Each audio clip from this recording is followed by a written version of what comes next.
नमस्कार मेरे प्यारे दोस्तों, मैं हूं आपका होस्ट शेफ धीरज और आज इस वीडियो में एक बहुत ही ज़्यादा इंपॉर्टेंट टॉपिक होने वाला है जो कि हमारे रेस्टोरेंट ऑनर्स के लिए है। रेस्टोरेंट ऑनर्स की शिकायत होती है या उनकी परेशानी होती है कि जो उनका स्टाफ है, चाहे वो शेफ हो, मैनेजर्स हो, सर्विस स्टाफ हो, हाउसकीपिंग स्टाफ हो, उनकी सुनता नहीं है, उनको रिस्पेक्ट नहीं देता है। दूसरा ये भी प्रॉब्लम रहती है कि जो भी उनके पास स्टाफ है वो उनके पास ज़्यादा समय तक नहीं रुकता है। मतलब कि जल्दी-जल्दी छोड़ के 2-4 महीने में उनको छोड़ के किसी दूसरे रेस्टोरेंट को जॉइन कर लेता है या दूसरी जॉब को जॉइन कर लेता है। तो ये क्या रीज़न होते हैं? क्योंकि ये पूरा का पूरा जो गेम है, पूरा का पूरा हमारे माइंडसेट का गेम है। हमको माइंडसेट समझना होगा एक शेफ का या एम्प्लॉइज़ का, उनका माइंडसेट क्या है, ठीक है? और हमको जो चीज़ें मैं आपको यहाँ पे बताने वाला हूँ, वो समझनी पड़ेंगी ताकि आपको अगर ये प्रॉब्लम आ रही है, तो किसी एक हद तक हम उसको क्या कर पाएँ, थोड़ा-सा उसको कम कर पाएँ। तो वीडियो बहुत ही इंपॉर्टेंट है, आपको एंड तक देखना है और अगर चैनल पे नए हैं, तो प्लीज़ चैनल को सब्सक्राइब कर देना है, ठीक है? ताकि जो भी नई वीडियोज़ आएँगी, उनका नोटिफ़िकेशन आपके पास सबसे पहले पहुँच जाएगा।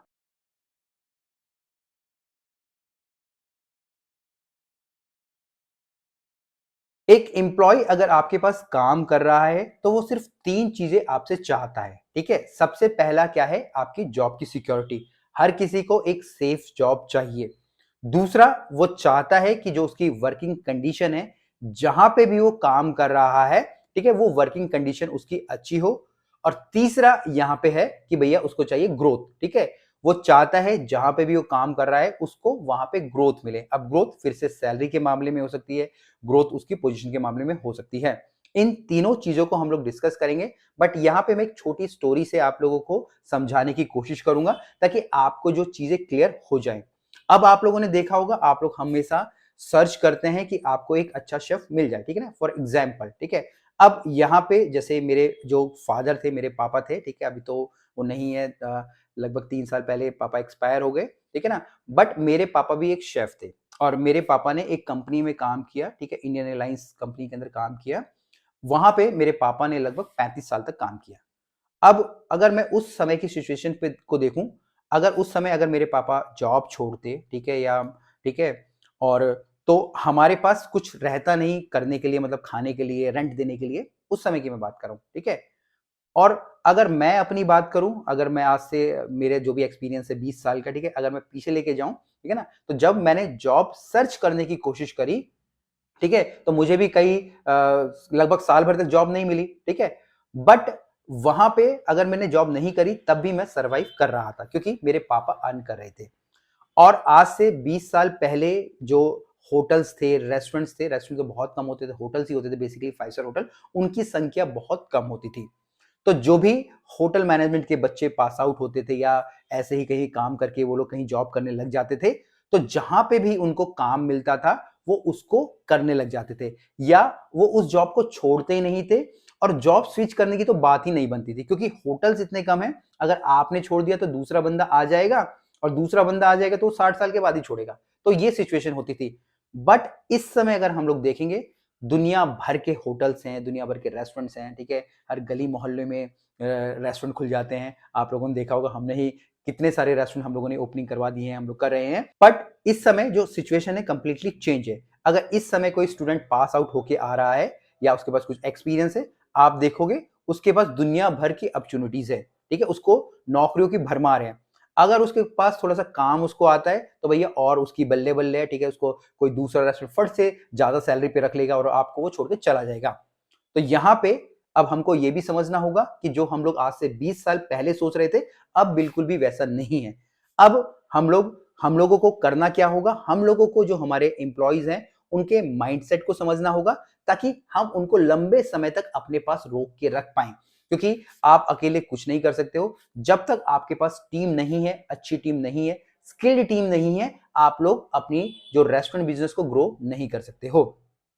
यहाँ पे जैसे कि जो मैंने 3 पॉइंट्स बताए, अब मैं वो डिस्कस करूँगा। सबसे पहले है जॉब की सिक्योरिटी।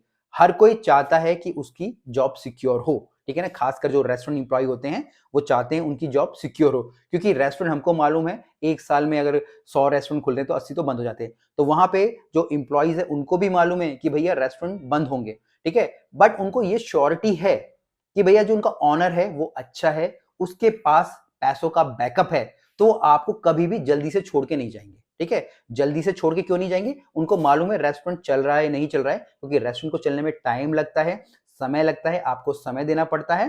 ठीक है ना, और उसको मालूम है कि भाई ये मेरी सैलरी आराम से पे कर सकते हैं, तो वो आपके साथ रुक के काम करेंगे और उसी बीच में आपका रेस्टोरेंट रन करने पड़ेगा। बट वहीं आपको ऐसा लगता है कि भाई मेरे पास बैकअप नहीं है, तो वही सेम सेम जो आपका एम्प्लॉय उसके मन में आ जाएगा कि भाई जो मालिक है उसके पास पैसा नहीं है और हो सकता है कि ये अगले महीने हमको तनख्वाह ना दे, स्टाफ को कम कर देगा, सैलरीज कम कर देगा। इसी कारण से जो रेस्टोरेंट के एम्प्लॉय होते हैं वो जल्दी जल्दी अपनी जॉब को स्विच करते हैं। दूसरा, जब हम रेस्टोरेंट के एम्प्लॉयज को हायर करते हैं, हम लोग एक डेट डिसाइड करते हैं कि भैया आपको 7 से 10 के बीच में तनख्वाह मिलेगी। फिर उसके बाद जब तनख्वाह देने की बात आती है तो हम लोग क्या करते हैं, हम लोग उसको डिले करने लग जाते हैं, जिससे कि जो हमारा एम्प्लॉय उसे समझ आने लग जाती है कि भैया ये हमारी यहाँ पे जॉब सिक्योर नहीं है, हमारी जॉब बिल्कुल भी सेफ नहीं है। तो इन चीजों का आपको ध्यान रखना है। जो भी आप उनके साथ आपने जो भी डील करी है, भैया आपको आपको बोनस मिलेगा, आपको सैलरी इस टाइम पे मिलेगी, आपको वो सारी चीजें देनी है। ठीक है, तो जहां पे उनको जॉब की सिक्योरिटी होगी, सेफ्टी होगी, तो वो आपके साथ रुक के काम करेंगे। दूसरा पॉइंट यहां पे आता है वर्किंग कंडीशन का। हर कोई चाहता है मैं अपने किचन सेटअप्स के ऊपर बहुत कम पैसा खर्च करूं, मैं डक्टिंग ना लगाऊं, मैं फ्रेश एयर ना लगाऊं, मैं फ्रिज ना लाऊं, ठीक है, मैं किसी भी प्रकार के टेबल पे काम कर लूं। ठीक है, वो चल सकता था या वो चलता है जहां पे आप खुद ही एज ए एम्प्लॉय काम कर रहे हो। बट जब आप किसी तीसरे को हायर कर रहे हो और वो एक पढ़ा लिखा है, होटल मैनेजमेंट करके आया है, और आप तो बोलते कि भाई हाँ, आपको अच्छे शेफ चाहिए। जब आपको अच्छे शेफ चाहिए तो जो उनकी वर्किंग कंडीशन है वो भी अच्छी होनी चाहिए।